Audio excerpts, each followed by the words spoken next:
Past Lives is a Korean film that is nominated for 2 Academy Awards. Surprisingly, neither of which is Best International Feature. It hasn't been nominated for that one, even though it is a Korean film. No, it's been nominated for Best Picture, no qualifiers, and Best Original Screenplay.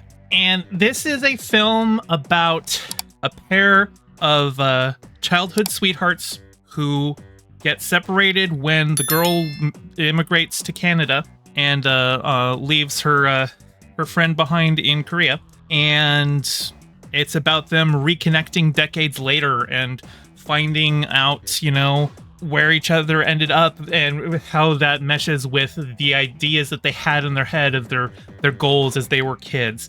And there is a term brought up in the film that's a Korean word, inyon, which means kind of like a fortune or destiny, but very specifically relating to other people. The idea is that if you are walking down the street and your clothes brush clothes with somebody else, that means that in a past life you had some other connection. So it's these people who they had another life as kids, and here they are 20 years later meeting again in New York City with their lives on completely different trajectories than they expected when they were kids, dealing with all that. It was really interesting because it's a very bittersweet film, because obviously they were childhood sweethearts, but they never ended up together.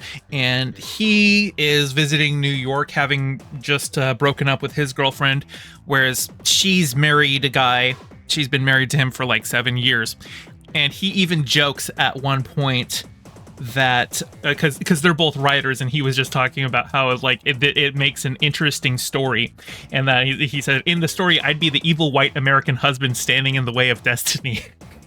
And that is one way that the story could have gone, I think, with a lesser writer. But actually the husband is a really cool guy who he ends up actually kind of feeling like a bit of a third wheel, because the childhood sweetheart shows up and he's like, no, of course you're going to hang out with your friend. You catch up after 20 years. And obviously everyone knows that the guy is still in love with the woman. Everyone's aware of that, and they have a very mature adult acknowledgement of it. And there are, just discussions about, she points out how the girl that he loved when they were in school together doesn't exist anymore, but she still lives back then. And that's the idea. That's the past life. And that's the idea that he's holding on to.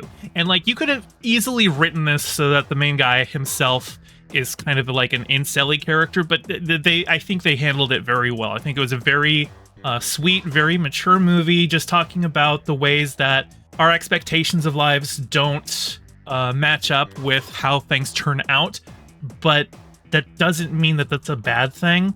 There's a really good conversation between Nora, the girl, and Arthur, her husband, about, what might have happened if their lives had taken a different trajectory, if, they hadn't met at a writer fellowship and hooked up because they were single and got married and all this stuff. And he's obviously dealing with certain feelings just because the guy's here.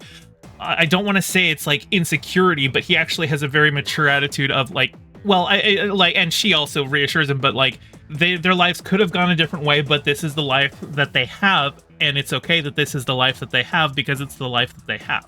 And it even points out at the end of the movie, it's hey, maybe this right now, this is our past life, and we're already meeting in our other life with a completely different relationship. Who knows? It was a really sweet and mature story about friendships, things drifting apart, and people reconnecting and stuff like that. I don't know if it's going to... Well, I can say I'm sure it's not going to win Best Picture just because of this stiff competition, but I really liked this one. I thought it was a really sweet movie. Hey, thanks for watching. Your view means a lot. Don't forget to toss me a like and subscribe and ring the bell. And drop a comment below telling me what you thought of the video. I stream Mondays and Fridays at 5 p.m. Pacific, so catch me live and join in on the convo. You can find all my socials in the description below, and thank you to all my patrons with a very special shout out to my Whale Shark tier patrons Ryan D and James Knight, and my Anemone Friend tier patron Piftle Cakes. Your support means the world. Catch you next time.